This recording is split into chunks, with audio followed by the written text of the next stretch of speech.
Saludos, sean todos bienvenidos a esta nueva entrega de Protagonistas. En el día de hoy tenemos como invitado a ese destacado hombre de béisbol, Eddie Toledo, uno de los grandes scouts del béisbol de las grandes ligas en nuestro país, un hombre que ha firmado a muchos jugadores para ese nivel del béisbol de los Estados Unidos. Saludos, Eddie, bienvenido a Protagonistas. Saludos, Mario Emilio. Muy buenos días a ti y a todos los fanáticos que siguen tu tan muy buen programa, muy seguido por todo el mundo. Gracias por tenerme dentro de tu programa, de verdad que sí. Gracias, Eddie, a ti. Vamos a comenzar con tu trayectoria, tus inicios. Tú eres nativo de aquí de la capital, ¿verdad? Sí, soy nativo de la capital, Santo Domingo. El área de el área de la feria en ahí. la feria. Perfecto. Alrededor de la lotería y el ex Canal 7 de Raintel, yo nací frente a esos predios por ahí. Ok. ¿Cómo te inicias en el béisbol, en las prácticas del deporte?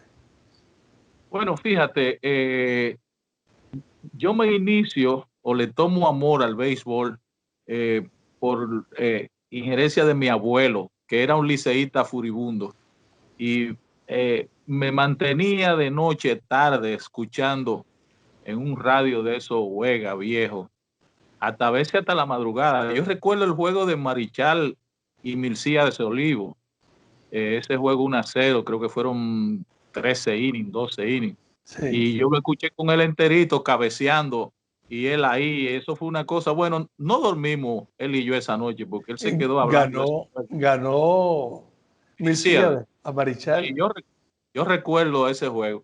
Entonces, desde esos tiempos, me fue gustando el béisbol y él siempre hablándome y ese tipo de cosas. Y para la época yo vivía en la finca de mi abuela en Nigua, San Cristóbal. Y por ahí se mencionaban mucho los hermanos Salou también. Se hablaba mucho de béisbol, se jugaba mucho béisbol.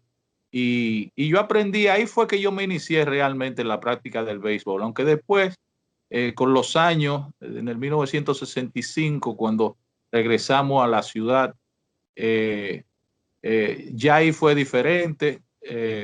Jugué béisbol, no jugué béisbol juvenil, jugábamos lo que decíamos desafío y eso ahí en los terrenos del Hotel Embajador, donde están todos esos edificios. Sí, sí. Por ahí, que había una base naval de los americanos con 72 helicópteros que estaban parqueados en lo que era para esa época el campo de golf yo digo de él, del coronel Guarien Cabrera.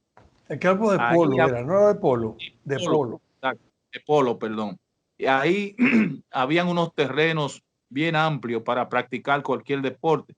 Y teníamos un play donde jugábamos más los fines de semana que otra cosa, pero recuerdo también que se jugaba mucho softball en el área, los americanos que traían todos sus equipajes y esas Era cosas. la época de la guerra civil. De la guerra en el 65, toda Sí. esa franja de Roca, del Mirador, desde donde está el restaurante ese famoso, Eso de la Cava. Son de la Cava, hasta bien profundo, por allá, por donde estaba la cueva, que había otro restaurante ahí. Todo eso era un cordón de militares de los Estados Unidos, que recuerdo que compartían mucho con nosotros ahí en el ensanche La Paz.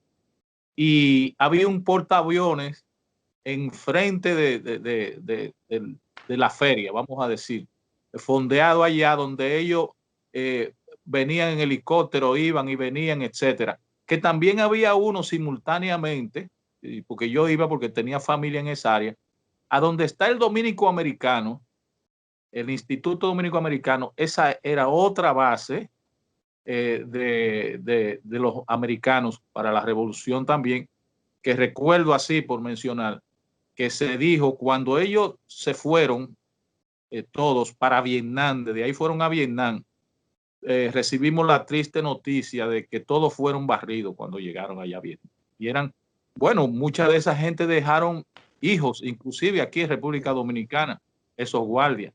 O sea que para la época, por ahí empecé yo a jugar más béisbol, después fui creciendo algo. Y como a eso de los 13 años, 14, me inicié jugando el primer, vamos a decir, el primer béisbol medio organizado, que era Ferretería Sepúlveda, que jugaba con Farmacia Báez, Ferretería Sepúlveda y otros equipos de la zona norte de la capital, de aquel lado. O sea, jugábamos en el Play La Normal, recuerdo. ¿Qué Y nivel ahí era, Eddie? sí, ahí ¿Clase A, doble A? sí, no, ese era Amateur B, yo me recuerdo, así era que le llamaban a ese Okay. béisbol. Y yo recuerdo que ahí empezó la Liga Mercedes, estando yo muchachito. Yo me recuerdo de Luis Mercedes ahí con la Liga Mercedes.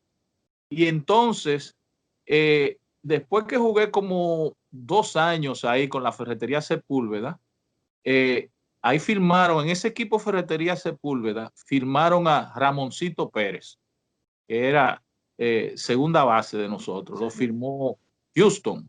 Y yo estuve con él jugando ahí. Yo, un muchacho, todavía no había cumplido los 15 años. Y luego me llevaron a una práctica un jueves en la tarde del Premier, que practicaba en el Centro Olímpico, en el Play número 1. Me llevaron unos amigos a la práctica del Premier. Y José Luis Ravelo, que era para la época el manager, Sí. Ese sí era el béisbol AA fuerte. Sí. Premier, Colgate, Universidad, Central Río Jaina, Ingenio Sama, Sí. etcétera. Y eso tenía, esos equipos tenían una conformación de jugadores de verdadera calidad. O sea, no eran, vamos a decir, jovencitos, aunque habían jovencitos. Yo recuerdo Piña Ortiz, Diego Hurtado, Napoleón Andújar, Néstor Ramírez. Había muchos jóvenes, pero el, el grupo fuerte de jugadores amateurs ya eran hombres de más de 20 años, casi todos, porque se Veteranos. jugaba. Había mucha competencia, Sí. se jugaba para ganar. Era la época donde se amolaban los spikes. Imagínate, y había una guerrilla. Para cortar al contrario cuando se Exactamente. deslizaba. Era un béisbol difícil. Y ahí jugué con el equipo Premier 2 o 3 años. ¿Y qué tú eras? ¿Qué posición jugabas? Yo era lanzador, pero muy joven, con muy poca experiencia, poca enseñanza. Para la época no había pitching coach y tanta tecnología como ahora. Eh, y tenía muy buen brazo, muy buen brazo. Yo fui chequeado por EPI, por el señor Por Horacio, Epifanio. EPI Guerrero, Horacio Martínez y Ramón Naranjo me vieron. Y una vez creo que Robertico Díaz también, en un juego, se paró a mirarme. Yo recuerdo eso. Y ahí empecé la carrera de béisbol ya de manera más organizada. Pero me lesioné temprano. Ya yo antes de los 20 años me lesioné el codo y por más que quiso el doctor Camasta de la época, no me pude recuperar y prácticamente ese fue el final de mi carrera como jugador de béisbol activo. Bueno, vamos a la primera pausa, Eddie. Regresamos en un momento con más ¿Cómo? en este interesante conversatorio.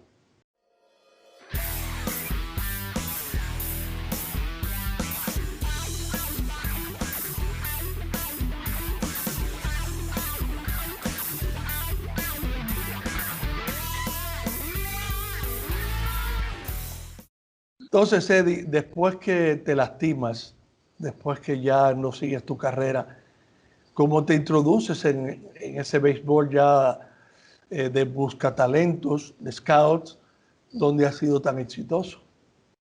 Fíjate, en el camino del béisbol amateur ahí con los scouts y ese tipo de cosas,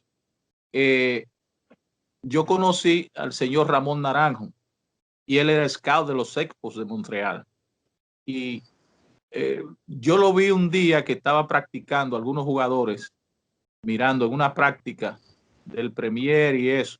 Y me hice amigo de él y yo le dije que yo le podía enseñar pelotero. Y él me dijo, que estaba muy bien, que no había problema. Y yo recuerdo que el primer jugador que yo le enseñé a él fue a Mackey Moreno, bien jovencito. Y, y él lo vio junto con otro jugador que se llamaba, o se llama, un pitcher novato, Eduardo Calderón, que lo firmaron los Gigantes de San Francisco y pichó un poquito con los Leones del Escogido hace muchos años. Y desde ahí yo empecé a ayudarle como un bird dog. Un bird dog era como lo que es ahora mismo un buscón, pero con la diferencia que el bird dog tenía que ser fiel a la organización para la cual trabajaba. Ellos te daban una comisión por cada jugador que tú firmabas, pero tú pertenecías a esa organización con un contrato. Y luego de ahí le ayudé un poquito con Boston también. Y ahí empecé. Y una vez él tenía muy buenas relaciones con algunos scouts americanos. Y él tenía un amigo que era scout de los Angelinos de California, que vivía en Kissimmee, Florida, el señor Red Smith. Y en una visita de él aquí, él le preguntó en una comida que tuvimos en un restaurante que se llamaba Rally Club, ahí, era una de esas callecitas que embocan con la avenida Bolívar. Y ahí un día al mediodía fuimos, el americano fue a la comida y estábamos hablando, conversando y el americano delante de mí le dijo que él necesitaba un ayudante, una mano aquí que le dieran para que le buscara jugadores. Y Ramón Naranjo me preguntó, después que me traduce, me preguntó que si yo quería hacerlo. Y yo le dije que sí, que yo me atrevía a hacerlo, que cómo no. Y Red Smith, ahí empezamos a trabajar con los Angelinos de California. Y yo ganaba $50 mensuales, no tenía gastos, no tenía carro, no tenía nada. Los 3 primeros años míos en el scouting fue cauteando a pie, vamos a decir, una saquetica de béisbol con 4 o 5 pelotas y un fongo. ¿Y recomendaste alguno en esa época, algún jugador que tú Sí, recuerdes? sí, recuerdo que recomendamos a Julio César Franco, eh, entre otros, pero de esos sonoros, Carlos Julio Pérez, aquel lanzador muy bueno que tuvo el Licey. Sí, recuerdo. Tuvo un año increíble, más valioso y el lanzador del año ese año.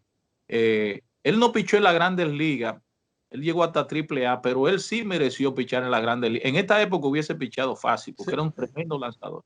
Era más restringido la subida de los latinos a las Grandes Ligas, no había muchos. Y eh, yo recuerdo esos dos en esos primeros años. No se firmaban muchos jugadores, firmamos otros, pero que no trascendieron. No había un programa de desarrollo y no se entendía la filosofía ni vamos a decir, la cultura del jugador dominicano, que es bastante diferente y creo que es un animal diferente al animal de ellos allá, porque hay cosas en el latino que tienen mucho que ver para ellos poder ascender, o sea, el trato que se le da, tratar de comprenderlo. En esa época no había idea, ¿no? Fíjate que se dice todavía que antes la mayoría de jugadores tenían más edad de lo que decían los libros. Y te puedo decir que eso funcionó a favor de esos jugadores porque tenían más madurez como personas. Ahora los muchachos lo firman, tú Claro. sabes, de 16 años, y gracias a Dios que existen las academias, porque si con esa edad pisaban suelo americano, norteamericano, con aquel racismo que había en esa época, iba a ser muy difícil, muy difícil. Estamos no cansados, pero hemos oído muchísimas veces las historias contadas por Felipe Alou, Juan Marichal, esos peloteros de la época, cómo lo trataban en Estados Unidos para la época. Sí. El racismo que había era casi imposible y muchas organizaciones no hacían inversiones precisamente por esa razón, yo pienso. O sea que esos fueron más o menos los lanzadores, pero no había esa cantidad de jugadores firmados, eso no existía para la época. Aquí, cuando firmaban un jugador en esa época, a principios de los 70 y finales de los 60, era un escándalo. era un acontecimiento en el país entero. Yo recuerdo cuando firmaron los japoneses a Pintacora de los Santos. Eso fue un acontecimiento. Y la próxima firma también que sonó mucho en el país fue la de Mario Guerrero, los Yankees de Nueva York para la época. Creo que le dieron $8,500. O sea, no había mucho. Las firmas fueron llegando a partir de la mitad de los 70, de la década de los 70 hacia acá, que fue incrementándose las firmas de los jugadores dominicanos. Era difícil para la época. Sí. Eddie, después de esos 3 años que tuviste con los Angelinos, que fueron tus inicios, ¿qué siguió después? Bueno, siguió después. ¿Qué sucede? El señor Red Smith, que era un fanático de la pesca, yo recibí la noticia de que había muerto, se había ahogado, se había caído del bote pescando y se ahogó y, y falleció. Y Ramón Naranjo fue quien me llamó para eso. Y yo le dije, Ramón, ¿y qué vamos a hacer ahora? Y dice, no, ellos se comunicarán contigo. No te preocupes, a ver qué ellos van a decidir. Y en efecto, después, como a la semana, me llamó. Ya yo estaba, cuando eso sucedió, trabajando en el Banco de Reservas, donde duré 6 años trabajando. ¿Y Y qué me tú llamó, hacías? ¿Qué tú hacías ahí en el Banco de Reserva? perdón, ¿Qué trabajabas en el Banco de Reserva? yo trabajé en el departamento de cuentas corrientes y después trabajé en el departamento de préstamos personales. Duré 6 años y me llamaron y me dijeron que iban a venir para que yo recibiera un señor de nombre Joe McIlvaine. Él conoce, mucha gente lo conoce en béisbol y aquí fue gerente general de San Diego y después de los Mets. Él me llamó, me dijo cuándo venía, vino, yo lo fui a buscar al aeropuerto, tenía un español un poquito de verdad difícil, pero nos entendíamos, porque yo no sabía inglés para la época. Rentamos un carro y acabando de salir del aeropuerto, de ahí mismo seguimos para Santiago directo, que él quería ver el juego, pero no me decía, o sea, ese afán de que él quería ir a Santiago. ¿Al Estadio Bueno, Cibao? al Estadio Cibao. Bueno, ¿qué sucede? Él lo que quería era ir al Estadio Cibao porque lo mandaron a hablar con Winston Llenas. Que había jugado con los Angelinos. Winston estuvo mucho tiempo con los Sí. Angelinos de California y él tenía muy buenas relaciones y Joe vino por orden de los ejecutivos a ofrecerle el trabajo de scout en el país a Winston Llenas, pero Winston no aceptó. Dice que no quería ser scout. Entonces luego regresamos y él me dijo que me iba a dar la oportunidad para ver cómo yo hacía. Y yo le dije, ok. Y él le gustó el trabajo mío, pero ¿qué sucede? Estaba todavía los inconvenientes y la cosa con el banco. Imagínate, el día entero, un scout tenía que esperar el fin de semana entero, el sábado y el domingo, para poder moverme fuera de la ciudad. Y aunque no había mucha competencia, pero realmente no era muy cómodo hacer un buen trabajo de esa manera. Entonces, ¿qué sucede? Él me dice, bueno, tenemos que buscar la forma porque tenemos un plan para Latinoamérica. Y yo le dije, bueno, eh, ¿qué tú quieres? Yo creo que tú vas a tener que dejar el banco. Y yo le dije, bueno, yo me acabo de casar, eso fue en el 80, y, y yo quiero algo seguro, yo no sé el béisbol. Y dice, no, lo que vamos a hacer es lo siguiente, yo te voy a dar un contrato de 3 años y, y mira a ver cómo tú renuncias del banco, deja las puertas abiertas y si no te gusta, tú regresas al banco. Yo le dije, no hay problema. Y me dio un contrato de 3 años. Eh, eh, eh, Perdón, y eso estando en los Mets, porque a mí, debí decir que a mí eh, los angelinos me dejaron libre a finales del 79. ¿Y qué tiempo tuviste después que murió Red Smith y te dejaron libre? ¿Qué Yo tiempo duré tuviste con ellos como 3 años más en Los Angelinos? en Los Angelinos, y 3 años y algo más. Y vino, que recuerdo el nombre ahora, el señor Preston Gómez, que era, no sé si tú lo recuerdas, un cubano que Claro, fue un cubano que fue dirigente de Grandes Ligas. creo que fue el primer dirigente de Sí, la latino, así es. Grandes Ligas, exactamente. Y Sí, vino muy, era muy redondo. arrogante. Y me dijo que si yo había jugado béisbol profesional, eh, yo le dije que no. Entonces me dice, bueno, va a ser difícil retenerte porque el gerente quiere personas con experiencia de béisbol profesional. El gerente era el que llevó a Sammy Sosa de, de, eh, de Texas a Chicago. Yo recuerdo eso. No me recuerdo ahora del nombre, pero fue ese gerente. Entonces, yo recibí de Joe McElveen eh, un mensaje de su señora diciéndome que no firmara con los Angelinos otra vez. Él no sabía que me habían dejado libre, que él me tenía una sorpresa. Él Entonces, estaba con los Metros ya, sí, McElveen. ya con los Mets, al otro día, él me llama y me dice que ha sido nombrado director de scout de los Mets de Nueva York y que él quería que yo fuera su scout.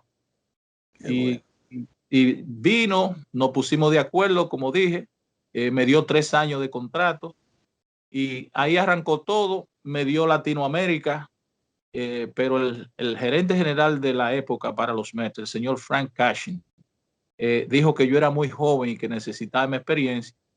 Y yo comencé la posición con la ayuda del señor Carlos Patato Pascual, el hermano de Camilo Pascual, pitcher famoso es. Sí. Y también estaba Junior Román, puertorriqueño, muy buen. Esas dos gente me ayudaron Sí. muchísimo. Porque Patato, que era cubano. exactamente, Patato y Camilo, exactamente. Sí. Y ahí empecé con ellos, ahí tuve 26 años con los Mets, hasta el Bien. 2006. Eddie, vamos a hacer otra pausa y Ok. entonces vamos a abordar cuando regresemos tu estancia con los Metros de Nueva York, que fue muy exitosa. Así que adelante, señor director.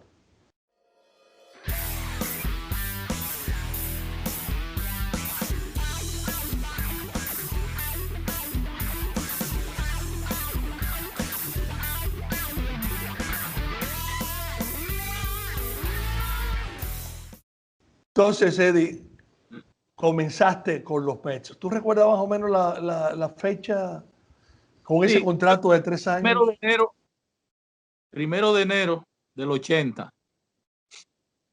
Ahí empezamos y duré un año y algo, 2 años, duré hasta marzo en el banco de reserva, tratando de ver cómo salía y eso, y me dejaron ir, aunque ellos ya me habían dado, había un administrador, Rafael Estepan, el camarón, no quería que yo me fuera porque yo jugaba softball, yo era el shortstop del equipo en la liga interbancaria y a ellos les gustaba la presencia mía allá y eso. Y yo fui buen empleado allá, yo en 6 años nada más fallé el día del ciclón David, al otro día, perdón, que me corté un pie para la época y Fue en el fui, 79, el Ciclón David. fue en el 79, Sí, sí, sí, en el 79. 79, 31 de agosto, recuerdo. Y él, cuando yo llegué con unos calipsos de un lado y mis zapatos del otro lado, no, no, no, no, Toledo, vete a la casa cuando tú estés bien, pero al otro día volví, me puse unos zapatos porque yo quería retener mi trabajo, no sabía cómo te digo, si iba a seguir en béisbol o no. Entonces, él, aunque me cambió el turno en el banco, me puso a partir de las 3 de la tarde para salir a las 7 para que yo pudiera hacer el trabajo de scout. Pero cuando vinieron los viajes fuera del país, ya no pude hacerlo. Y ahí empecé ya full time por los Mets. Y firmaste una cantidad enorme. ¿Cuántos años tuviste con los Mets? Muchos jugadores. Y que conste que de esos 40 y tantos años, 49 años de Pero béisbol con los profesional, Mets, ¿cuántos años tuviste? 26, 26, 26. sí, 26. Pero en los primeros años con los Mets y esa de la década de los 70, yo no cuento mucho mi producción como scout porque primero, no había muchas firmas. Y segundo, no tenía mucho poder cuando empecé para decidir. Para yo firmar mis primeros 2 peloteros, yo recuerdo que yo fui amenazado por Joe McCutcheon, el director de scout, porque le firmé un pelotero que él había visto 3 veces y yo lo firmé. Le rogué y lo regué y me amenazó y dice, fírmalo. ¿Puedes decir el nombre? ¿Ah? ¿Puedes decir el nombre? Sí, JJ Bautista, el pitcher. Oye, eso. JJ Bautista pichó como 10 años en las grandes ligas. Aquí fue un gran lanzador. Sí, con las Águilas, así es. Adomador de tigre era que le Sí, decía. sí, así es. Y ese muchacho, a mí, bueno, yo tuve suerte con él. No había liga de verano y él tenía como 15 para 16 años. Y en la época se mandaban los jugadores directamente cuando tú lo firmabas, porque no había dónde jugarlo, dónde practicar, no habían programas. Y cuando él llegó allá, lo llevaron a la rookie de la Kingsport, Tennessee, creo que la Pioneer League. En esa liga había un lanzador que para la época era el bono más alto que se le había dado a un lanzador, $150,000, Danny Cox. Danny Cox en esa liga ganó 11 y perdió 1 ese año. Y el juego que perdió fue el debut de JJ Bautista, 1-0. El primer día que lanzó, derrotó a Danny Cox. Y entonces, después de los pleitos, vinieron la alegría, qué buena Las firma. felicitaciones. Exactamente. Recuerdo eso. Y el próximo fue, ese yo lo firmé sin permiso de él. Después me tuve que disculpar porque fue un, cometí un error de novato, pero era que yo tenía confianza en mí cuando yo veía a los jugadores. Fue Manny Lee, ¿recuerda el shortstop? Sí, claro, que fue de Toronto después. Y ganó una serie mundial en el shortstop después que se fue Sí, Tony Fernández, el difunto. exactamente. Y aquí fue novato del año también con los Caimanes del Sur. Así es, sí. Yo recuerdo. Esos fueron los 2 primeros peloteros que yo firmé sin supervisión prácticamente. Los 2 primeros. Después de ahí, con los Mets, 30 y pico y después 40 y pico de jugadores. En los Mets yo recuerdo que firmamos a, bueno, Manny Lee, Bautista, Kilvio Veras, Alberto Castillo, Guillermo García, Guillermo Mota, Héctor Carrasco, Héctor Ramírez, Johanny Valera, Alex Colomé con Tampa, Eddie Romero, Ennis Romero, Rafael Roque, con los Mets, Ramón Tati, Jesús Sánchez, Octavio Dotel, José José Reyes, Reyes. Gómez, Carlos Gómez, Nelson Cruz, y se me quedan. Hay algunos más. Esos son los que más yo recuerdo. O sea que, y eso fue un periodo de la mitad de los 90 para acá, porque para atrás yo no, casi lo que había firmado, no más de 10 jugadores por todos. O sea que, y se me escaparon algunos. Yo te puedo decir que no voy a olvidar la pérdida de Sammy Sosa, que lo tuve conmigo y el gringo o el americano no quiso firmarlo porque había, según él, que dejárselo al escogido, darle dinero por la venta al difunto Quique Acevedo, más $3,500 a Sammy Sosa, y los Mets dijeron que no hacían eso, que por eso ellos no querían hacer negocio en México porque parecía que era algo así, muy similar al negocio que había con Sammy Sosa. Pero ese me dolió. Entre otros, Mariano Duncan, Cecilio Guante, muchos otros, porque yo cogí no temor, no miedo, pero no quería otra vez cruzar la línea sin permiso o sin, ¿cómo te digo? Sin que el director de scout, porque ya me había advertido, me llamara la atención de nuevo, pero esos jugadores también yo debí firmarlo. Y ahora con Seattle le dejé ahí, bueno, que hay 3 en el roster de los 60 de la Grandes Ligas, está Juan Ten, Julio Ramírez y Noelvi Márquez, entre otros. Y con ellos también Freddy Freddy Peralta, el que está con Milwaukee, Angel de los Santos, o sea, otros se me olvidan, de verdad que sí, o sea, hay varios. Yo te digo que yo he saludado jugadores en el campo y le he dicho al que está al lado mío, recuerdo a Kelvin Domínguez, que era mi ayudante, y una vez un muchacho, estando yo mirando un juego en Puerto Plata, va y me saluda con ese amor, y me dice, no, Eddie, ¿cómo estamos? Mi papá, ¿qué esto? ¿Qué quiere? ¿Qué le gusta? Y yo no, y cuando se va, le digo, Kelvin, ¿quién es? Dice, pero ese usted lo firmó, ese pichó con Cincinnati en la Grandes Ligas. O sea que, y hay otros que se me van ahora realmente, o sea, son alrededor de 40. Yo conté el otro día así como 48 o algo así. Son muchos. Son, y para el periodo, y mira, yo le agradezco a Dios que me mantuvo o me ha mantenido saludable tanto tiempo.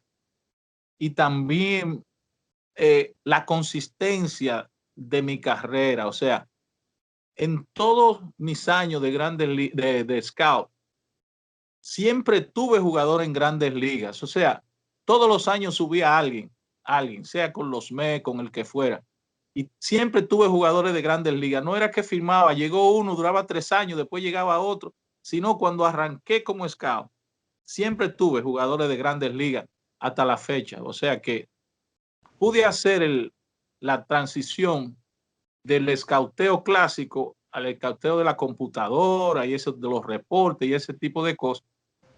Y déjame decirte, Mario Emilio, que no fue fácil la carrera mía. eh, yo diría no tanto al inicio, porque las academias llegaron hace muy poco, todas aquí. Solo los Dodgers, Toronto, Oakland, Yankees y esa gente tenían un lugar decente por lo menos para practicar, pero mi carrera de esos años, yo duré casi 20 en el play del Centro Olímpico en el número 2, Oye, que eso. no hacerlo, eso no se le puede decir play de béisbol. No, no, no, para Y ahí nada. se desarrollaron más de 30 jugadores de grandes ligas con los Mets. No había donde hacer nada extra y competimos y le ganábamos a esos equipos y fuimos campeones de la liga de verano y siempre jugamos un béisbol bien agresivo. Fuimos bien exitosos en ese centro olímpico, de verdad que sí. O sea que yo no tuve producción de academia ni Me facilidades, imagino. Sí. nada, era nada. Te digo que Sí, era nada. no era Los fácil. pepinos dormían en una casa de una señora, mamá de Abraham Mejía, que trabajaba con Netalí. Y ahí había una casa, Con Estalí Cruz. sí, y ahí había una casa donde yo pagaba un dinero para que ellos durmieran y comieran ahí, pero no era lo mismo. ¿Tú me Claro que entiendes? sí. Era por el hipódromo viejo por ahí. Sí. Y de verdad que fue difícil, pero lo hice con mucho amor y mucha entereza. Y tuve un staff que trabajaba fuerte para mí también. O sea que yo luché mucho. No Mucha tuve satisfacción. comodidades, no tuve comodidades como la mayoría. Y hay otra cosa también que quisiera decir. Ahora es más fácil. Ahora hay muchísimos más jugadores disponibles para mirar, más fácil de llegar hasta ellos, porque ahora son ellos los que te buscan a ti. Antes tú tenías que salir a buscar el jugador. Claro. Y ahora tú vas a un banco a cambiar un cheque, por ejemplo, y ve que tú trabajas para un equipo de grandes ligas y te dice seguido, oye, yo tengo un sobrino que juega, usted me lo puede Oye, ver. O sea, sí, ya. Eddie, a nosotros periodistas nos llaman. ¿Tú conoces a alguien, algún scout? ¿Tú conoces a una persona de Exactamente, béisbol? Pero eso es exacto. para recomendarle un hijo, un Hijo, sobrino, un nieto exactamente. y O todo sea, eso. Así que eso es así. Te el buscan trabajo de ahora. más fácil. Además, en cuanto a la responsabilidad, cuando tú tenías que tomar la decisión, hay una diferencia enorme, porque Sí, no habían celulares y tú tenías que salir para los campos a buscar y por allá tú decidías firmar un muchacho y ya a los 2 días cuando tú regresabas a la ciudad era que tú pues, en un teléfono de esos clásicos tú llamabas, firmé a fulano y eso. Inclusive a veces no lo podía ver ni jugando. Yo firmé una vez un jugador en un play de 2 bases, en un sitio que le dicen La Lomota por Santiago, por allá. O sea, Tenía dos no había bases. ni segunda base. Era el home, primera y tercera. O sea que, y yo recuerdo, tenía la competencia, suerte que llegó a la Grandes Ligas, José Martínez, lanzador. Bueno, Ah, mira, ese se me olvidaba, José Martínez, me acordé ahora. sí. ¿Te Eddie, recuerdas, José vamos. Martínez de Sí, la Sal? claro. Sí. Exacto. O Vamos sea a la que, pausa, Eddie. sí, Permiso. Y regresamos un momento para que continuemos con esta interesante historia de tu trayectoria en el béisbol.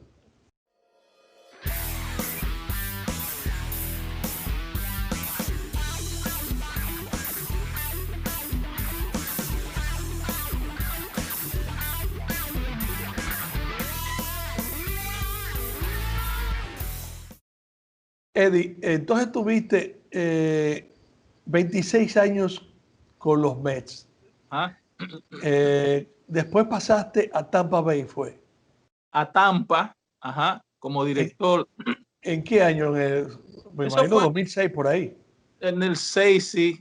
2006. Inmediatamente. Yo recibí, ¿Por qué saliste de los Mets? ¿Por qué saliste? ¿Qué pasó? bueno, yo no quería salir. Eh, Omar Minaya quiso poner un staff aquí, que él se sintiera más cómodo quizá con un personal que, que se sentía más cómodo trabajando con ellos, quizá lo conocía mejor que yo, él consideraba que ellos eran mejores scouts que yo, y él me sacaron, o sea, me sacaron, pero enseguida recibí muchas ofertas de otros equipos, como 4 o 5 equipos, entre ellos Boston, Milwaukee, Filadelfia, Tampa. Había más, porque para la época no había una proliferación de scout muy grande como ahora, y habían posiciones, pero me tuve que ir a Tampa porque ya el, el señor Jerry Hunziker, que fue mi jefe en los Mets, ya había pedido permiso muchas veces para que yo trabajara con Houston cuando estaba en Houston, y los Mets nunca se lo cedieron. Y entonces él estaba en Tampa para esa época y él le había pedido permiso a los Mets y me consiguió prácticamente regalado después porque yo me fui con él. Ahí duré como 7, 8 años en Tampa. Sí. O Tú sea que firmaste, ahí firmaste a Inis Alex, Romero, un grupo. sí, Alex Colomé fue mi Sí, primera firma ahí ok. en Tampa. Enis Romero y un muchacho que también se me olvida, pitcher de Santiago, derecho, que debutó con los Gigantes de San Francisco. No, porque se lesionó en Tampa. Tampa lo dejó libre y luego él fue firmado por los Gigantes, por Pablito Cruz, y pichó en las Grandes Ligas ese también. Fueron 3, pero en Tampa yo tuve problemas con los supervisores. Había un señor, el señor Andrés Reiner, que pasó ya, passes away, o sea, murió Murió. en la gloria. Y estaba el señor Carlos Alfonso. Ellos eran El más que fue fanáticos. dirigente aquí, Carlos Alfonso, que Sí, fue sí, dirigente aquí con el escogido. el padrecito. El padrecito, que fue dirigente de Grandes Ligas también. Sí, sí, él trabajó con los Gigantes de San Francisco y con Houston mucho en oficina de Grandes Ligas y en el terreno. En los Gigantes fue asistente de Felipe Alou y ese tipo de cosas. Mucha experiencia. Ellos Sí. eran unos enamorados de Venezuela y yo tenía casi las manos atadas aquí. Ahí yo perdí jugadores también muy importantes que debimos firmar, como Amés Rosario, eh, el catcher que está con los Yankees, Marcelo Zuna, El Gary Sánchez, tú dices Gary Sánchez, que está con los Gary Yankees. Sánchez, etcétera. Una serie de jugadores. Bueno, ahí hay un jugador que está pichando en la Grandes Ligas muy bien, que me llama cada rato y me dice, yo quiero que usted venga y me vea un juego de Grandes Ligas, yo le pago todo, que esto, que lo... Framber Valdez, yo lo firmé a él. Ah, pues está con los Astros de Houston. Exacto. Yo lo firmé a Framber y como a las 2 semanas Carlos Alfonso le devolvió el contrato. O sea, hizo que devolviéramos el contrato y lo firmaron. Y mira, está en las Grandes Ligas, pero él es muy agradecido. Él me dice que yo fui quien le abrió la puerta, pero fue dejado libre por Carlos Alfonso, yo recuerdo. Entonces saliste, después pasaste a Seattle. Pasé a Seattle, exacto, pasé a Seattle y ahí hasta la fecha, hasta el 31 de octubre del año pasado, donde ya no pertenecía a ellos, ahí firmé a Freddy Peralta, de los que llegaron a Grandes Ligas, Angel de los Santos, pero hay algo, inclusive, que debí mencionar en mi estadía con los Mets. Hay trabajos que a veces los scouts hacemos que tienen mucho valor y es llevar jugadores, recomendar jugadores de otra organización o que están libres y llegan a las Grandes Ligas y ayudan al equipo a ganar. Yo quiero que tú me permitas decir, por ejemplo, que a Prendalinda Santana, cuando los Mets no tenían shortstop, yo peleé con el jefe de Liga Menor, Steve Shriver, para firmar a Santana. Querían a José Oquendo, que tenía como 19 años, y yo hice que firmaran a Rafael Santana. Prendalinda, y ganamos con él la Serie Mundial en el shortstop en el 86. Pero ahí mismo los Mets querían a Ray Knight de Houston para ponerlo en la tercera base. Y Houston le pidió a los Mets a Manny Lee y lo cambiaron por Ray Knight. Y Ray Knight fue en esa Serie Mundial el jugador más valioso en el 86. ¿Tú lo recomendaste, a Ray Knight? ¿Perdón? ¿Tú recomendaste que cambiaran a Ray Knight? No, el jugador que yo llevé, Manny Lee. Bueno, el Manny Lee lo cambiaron. Por él. Sí. Y en la Serie Mundial del 2000, yo firmé, dejado libre por Japón, a Timoniel Pérez. Lo firmé en marzo y ya en octubre estaba en los playoffs la Serie Mundial con los Mets. En esa misma Serie Mundial del 2000, ahí estaba Mike Hampton, que fue cambiado pelo a pelo, el pitcher zurdo, ¿recuerda? Sí. Por Octavio Dotel. Llegó a los Mets por Octavio Dotel. Y Al Leiter, el zurdo, sí, fue de los Marlins a los Mets en un cambio que envolvió como jugador principal a Jesús Sánchez, el pitcher zurdo, otro que se me olvidaba también. Sí. O sea, Howard Johnson, cuando estuvo aquí, me mandaron a escautearlo y se fue de aquí cambiado ya de Detroit a los Mets por mi recomendación. Recuerdo que me llamaron y yo estaba encima, yo iba hasta Santiago a verlo jugar cuando él vino con el Licey. O sea que a veces hay muchos trabajos que uno hace que no se ven así afuera, pero son trabajos que son muy beneficiosos para las organizaciones. Yo recuerdo, Epi Guerrero era muy bueno en eso, el difunto, excelente. Y esos son trabajos que no se ven nada más, porque la gente sigue el jugador que tú firmas y el que llega y esto, pero esos trabajos, mucha gente no se entera de esas recomendaciones. Esas jugadores que tú firmaste que han sido importantes para adquirir otros jugadores que han sido clave.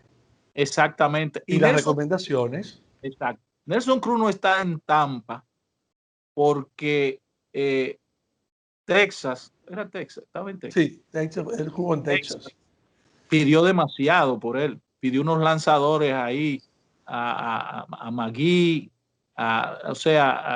pidió como 2 lanzadores por Nelson Cruz, pero yo recomendé a Nelson Cruz y Tampa estaba para ponerlo en el right field y no se lo, pidieron mucho y no pudo pasar allá. O sea, que hay trabajos que se hacen que no se notan, la gente no se entera, que muchos scouts son muy buenos en esa parte, sí. Vamos a la última pausa ya, Eddie, y regresamos en un momento.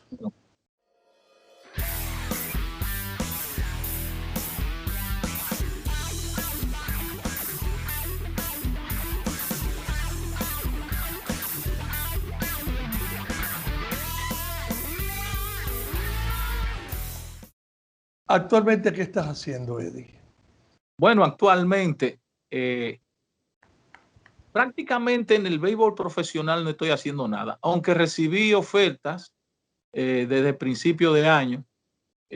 Los Yankees me entrevistaron, recibí ofertas de otros equipos, Marlins, Diamondbacks, como 5 equipos, pero realmente no tiene sabor el escauteo de ahora. Hay muchas cosas ahí, ya no es el escao, ahora son los aparatos, todos esos aparatos y reportes. Y no era que estaba cansado, pero yo encontraba que estaba haciendo algo como que eh, yo no estaba contento. O sea, y todavía sigo como extrañando la forma en que se trabajaba antes con la libertad. Ahora hay una serie de cosas, aparatos, los viajes, ya yo no quería hacerlo. Esos aeropuertos estaban muy difíciles.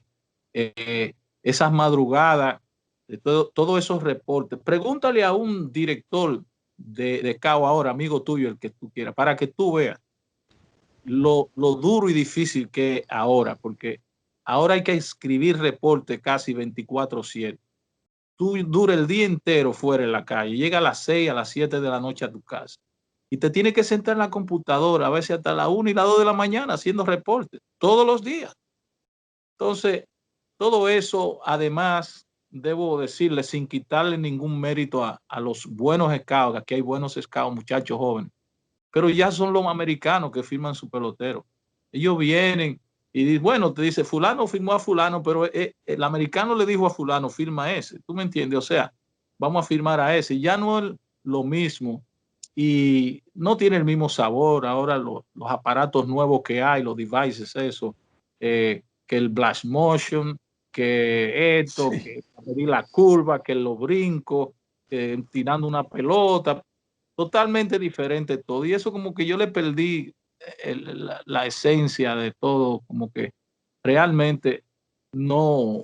El de los Yankees que me ofrecieron fue scouting profesional y un poco diferente, pero era demasiado trabajo también. Era la liga, la liga de aquí de verano, que son 30 y pico de equipos, la liga profesional de aquí, la liga de verano del Cibao, que juegan allá de jugadores retirados, Sí. y también unos viajes a Tampa, a Miami y Atlanta. O sea, ya está bueno, Demasiado cosa.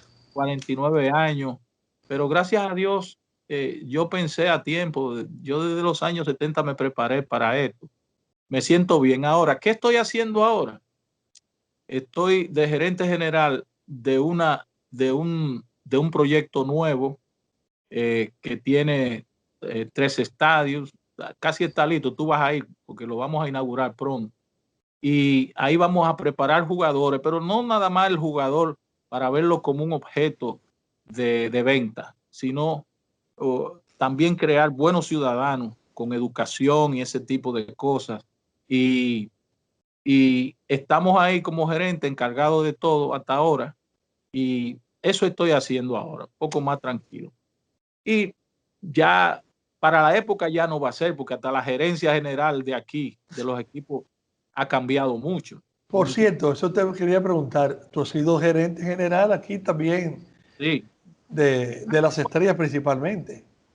sí, estrellas, gigantes. En los gigantes es un trabajo que me enamoré de ese trabajo. Eso fue algo increíble. No sé si recuerdas esos gigantes que vinieron Sí. de abajo y se levantaron. El Licey, gigantes, estrellas. Y trabajé con las Águilas Cibaeñas como 5 años.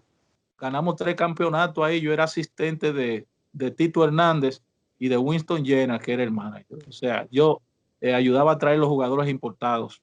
Yo traje a Kevin Mitchell, todos esos jugadores. Ganamos 3 campeonatos, yo recuerdo. Y ha sido muy buena experiencia en el béisbol dominicano, de verdad que sí. Y la satisfacción mía, que yo era como el médico que paraba a los enfermos, no sé si tú te das cuenta. Yo cogí todos esos equipos en el sótano y muchos de ellos sin sistema de finca, no tenían como en la parte de Estrellas Orientales no tenían nada organizado de béisbol, etcétera.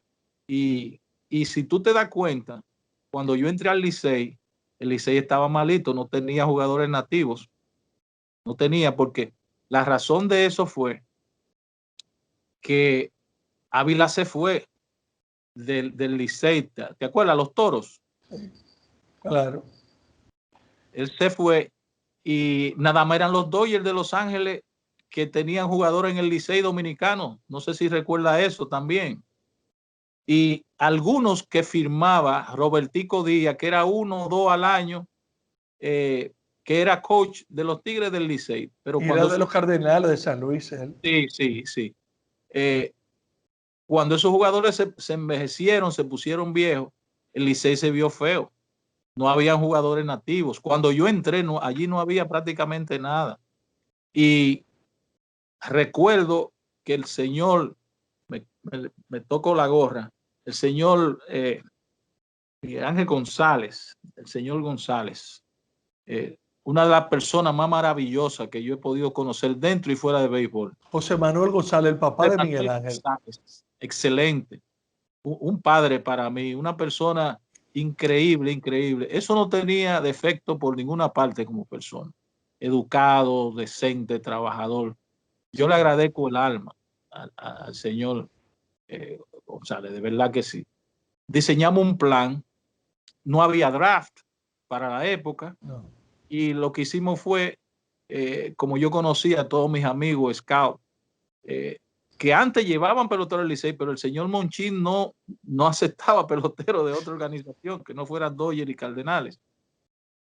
Y nosotros firmamos alrededor de más de 80 jugadores con la ayuda de los scouts para los Tigres del Licey nativo, entre ellos todos esos muchachos que fueron pilares en el Licey luego y le dieron campeonato.